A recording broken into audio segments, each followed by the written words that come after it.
Oh, so there we go. To be young again. So I sort of told Hans last night that he should probably pull the drive shaft out before he tried to put the motor and tranny in, but being younger, he's much wiser. And that's as far as she would go.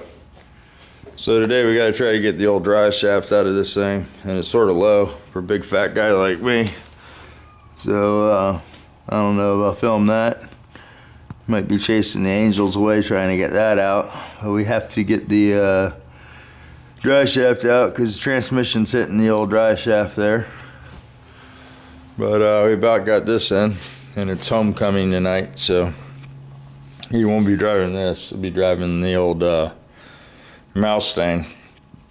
So we got a few things to do today. Figure I can make some videos maybe. Got a bus out here. We got a bus, do a valve adjustment and oil change on. I threw a couple valve cover gaskets on this and stuff like that. Some strainer gaskets. And yeah, this motor is pretty old here. Well, for a performance motor, I want to say it's 3 or 4 years old now. 3 years old. This is 1776 with an aluminum case that never see much abuse with this motor, so it should last for a long time, adjusting the valves and changing oil like he does. Got a real nice Fisher balancer on there. I like to have that for my race car. I haven't seen those for sale anywhere. That's a pretty nice Vispis dampener there. Most of them are solid. It's actually got the elastic in it, and it's pretty sweet. But anyway, that's what's going on. I got the new cat here, just what I need, another cat. And yeah, this one, we call this one Toes. Toes won't goes. Nobody wanted Toes. Somebody took him and brought him back. So he's been hanging pretty close since they brought him back. So I've just been petting him and playing with him. And eventually somebody will want a tuxedo cat, because he looks pretty cool. Looks like he's got cotton on his stomach. What else is happening? Need to cut the grass behind on that. And the neighbor, they went on vacation for a couple weeks, and he's got a truck over there with a leaky roof. I might take a look at that for him, see if we can seal that up. It's a Ford, and I have to pull the lights off the cab, weld the roof up there, and stuff like that. So we definitely got some projects to do.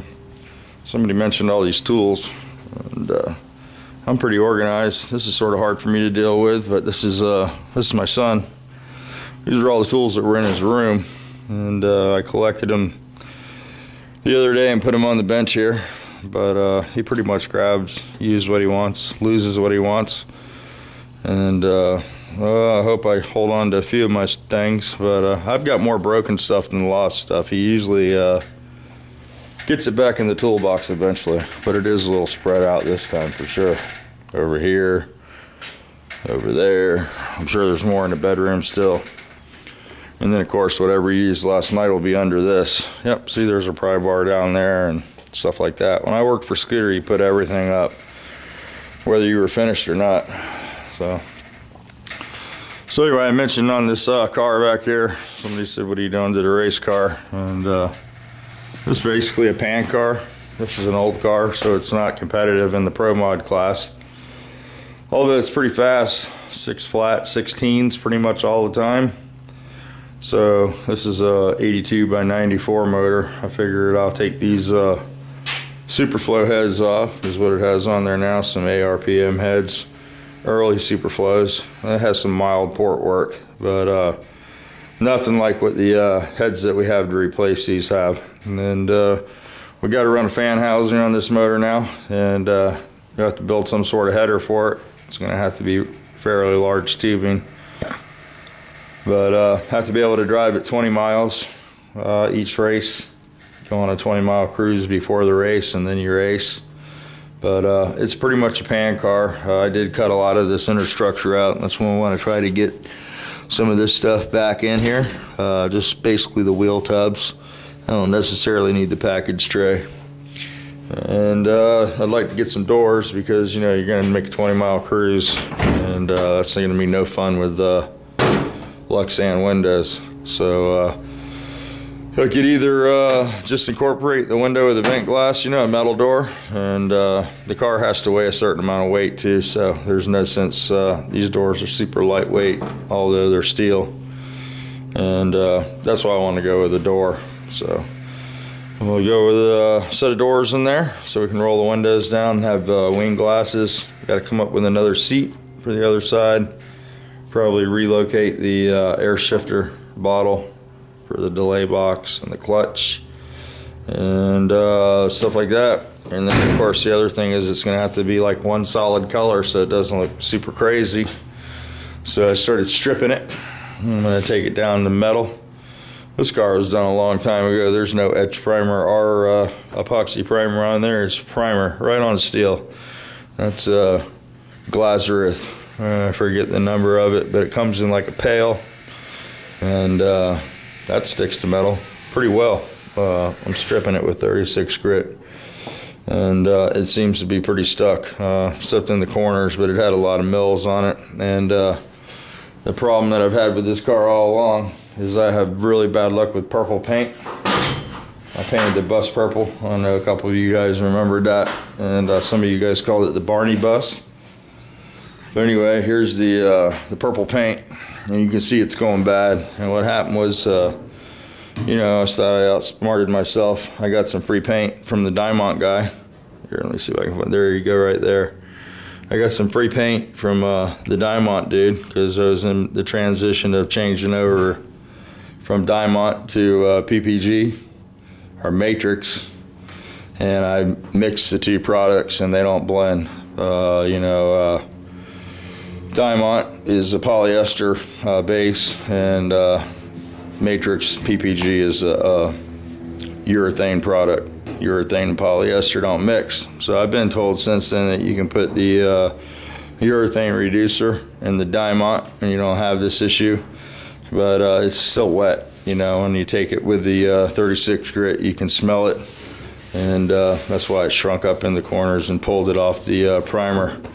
And it's definitely the purple paint that's giving me the issues. And I got paid to strip the car, I just didn't do it because I was in a hurry to get it done. So now I got to strip it down to metal, and it'll take a lot of weight off the car too. You add a lot of weight when you start putting gallons on a car. And we're going to dig out all the chrome holes and stuff, of course, and give it more of a street appearance with the chrome on it and stuff like that. So put the chrome on it, put the body lines back in where it's smoothed out, and try to make a representable street car out of it that we can drive. Ooh, cat fight. But anyway, that's pretty much the same setup we're gonna run.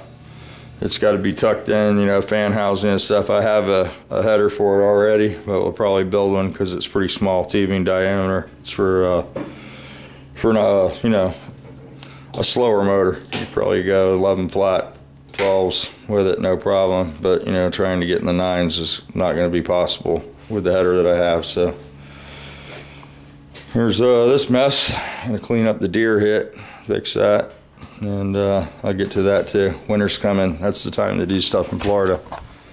Some of you guys are already getting cold, and yeah, so in Florida we wait till it gets cold and then we can do work. We can actually come out in the building and it won't be 100 and something degrees out. So yeah, it's a beautiful day today. John Kerry Day, it's like we like to call it. Little puffy clouds over there. So anyway, I think I'll go grab some breakfast. Little bus over here, sparkling in the sun.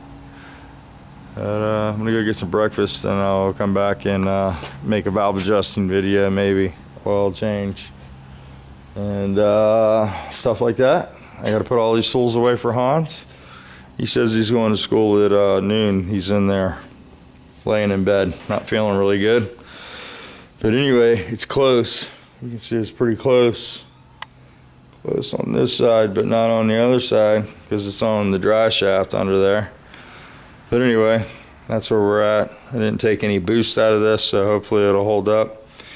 And you know, he really doesn't want to take any boost out, so he says he's going to get a job and tune it. I kept telling him he needs like a alcohol injection kit, you know, something to cool it down a little bit. But we'll let him live and learn, because that's what we all had to do. And I see another problem. This pipe's pretty close to the steering column there.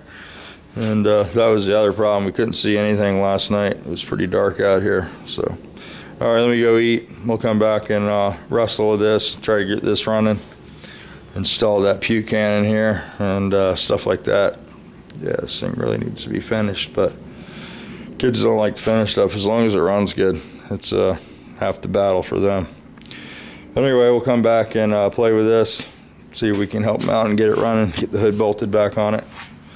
And maybe he can drive this to homecoming, whatever you call it. Yeah, to the big party tonight, because he probably wants to take this instead of the Mustang.